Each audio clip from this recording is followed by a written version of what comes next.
Today, let's look at another bond market, the EU bond market, okay?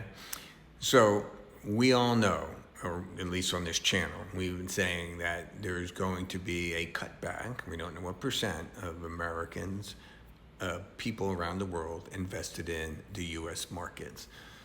We constantly point out last year, 74 cents of every dollar invested in the world was invested in the United States.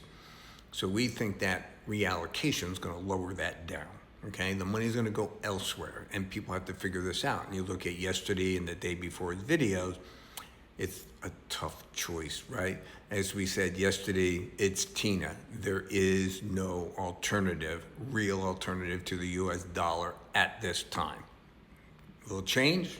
Probably. When? I have no idea. So people take their money out of America. Now you got to go somewhere. And we told you there's only 4 buckets. So you can go to Japan, you can go to China, go to the euro, or you can go to the United States. When we know they're going to take money out of the United States, so where are they going and what are they buying? When you look at the EU debt, I think America is like 120%, right, of GDP. You can see here Greece is 163, Italy is 137, Spain is 105, Portugal is 100. And the reason I'm pointing this out, there's an acronym out there for the Southern European countries. It's called PIIGS: Portugal, Italy, Ireland, Greece, and Spain. So they had the worst finances, let's say, going back over the last 20 years, even though I notice Ireland's down here around 42%, okay? But what's been happening is that Italy, Greece, and Spain have emerged as the winner in the bond market anxiety. So they're saying, like we have been talking about, there's major anxiety in where do you go? We have everybody's sovereign yields are going up, right? And so how do you invest your money if you're a big-time investor? Now, here in the article today in the Financial Times, they're saying, hey, look, the Italian, Spanish, and Greek sovereign bonds have mounted a relentless rally, okay? And they say in the second paragraph, these have been known as the PIIGS in the Eurozone debt crisis, and they have emerged as the unlikely winners in this bond market craze that's going on right now. You can see this graph shows you that Italy, Greece, and Spain are now at a historic low of about 9 basis points more for their debt than you get for the German debt. So people have decided that they're going to be buying. So you can see the difference here. Let's go back just to 2023. It was about 20 basis points. Now it's 9 basis points. So this is a huge rally. And all these countries, remember, are heavily in debt, right? Heavily in debt. Now, the first 2 paragraphs are how these countries are improving. When they say improving, I do follow this. I know everybody else does too, but this is what I would say. They're growing their debt as a percentage of GDP at a slower rate than they did in the past. That's what they talk about, improving their finances, okay? But I think it's really this 3rd and 4th paragraph. Investors are now kind of betting that the EU debt issuance during the pandemic, so the first time they came together and issued the same debt for everybody, okay? And the potential for further integration. What's this? This is that new defense thing. Remember what they're saying now. They want to come up with a bond facility for the EU to spend €1 trillion on defense. So now people are going, well, these are investors looking from the outside. They're saying, well, look, they came together during the pandemic, and now they're going to do another $1 trillion. By the way, they're talking about doing AI. They have to redo their industries. They have to start building pipelines for gas into Europe. So I think people are looking at this saying they're going to either totally break up, all right?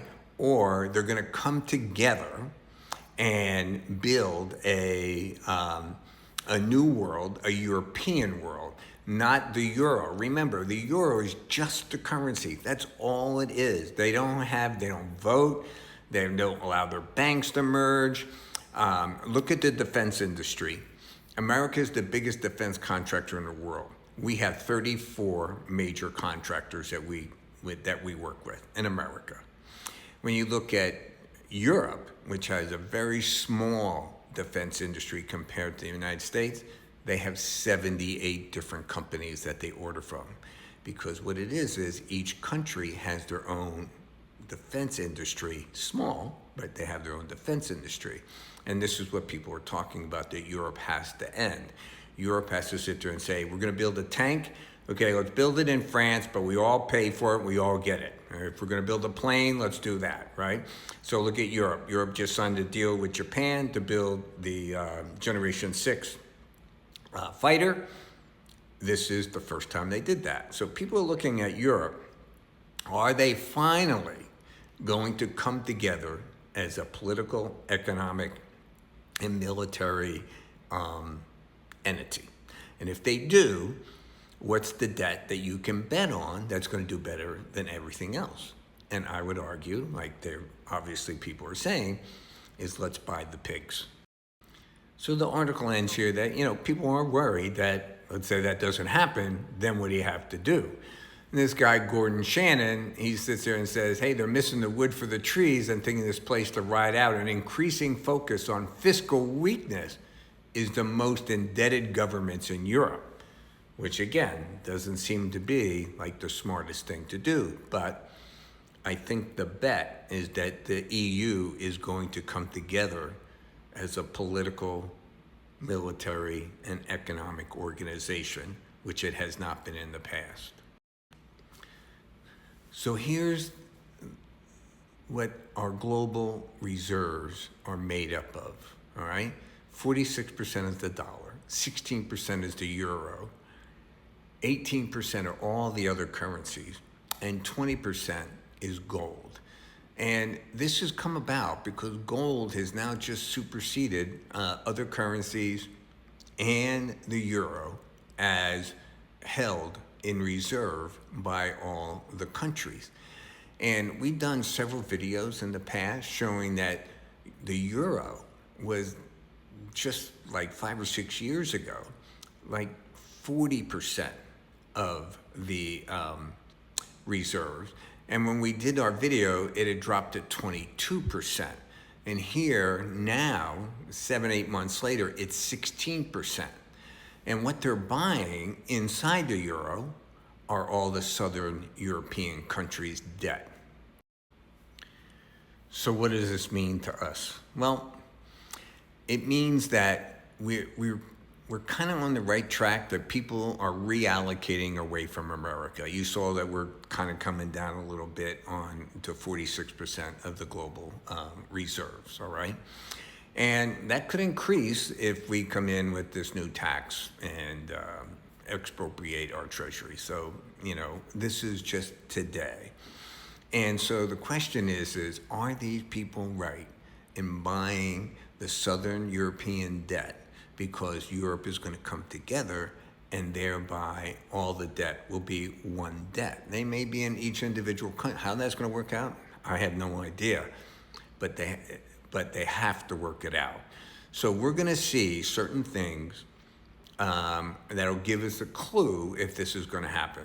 Do they come up with the fund to build one military? When I say one military, listen, in America, we're the biggest military producer in the world. It's not even freaking close, okay? And we have 34 contractors. Europe, which is very bad at military spending, they have 78. Because each country builds it. They don't say, let's build a European tank, right? You saw, you got the Leopard in Germany, and every country has their own tank. They have their own airplane. But by the way, look at Europe, just signed a deal with Japan to build a 6th generation jet away from the US. Usually they buy the US, now they're gonna build it on their own as Europe. So the bet is that the Europeans are going to come together and this debt's going to come together. Do you think they're right? What do you think? Tell me in the comments and like and follow.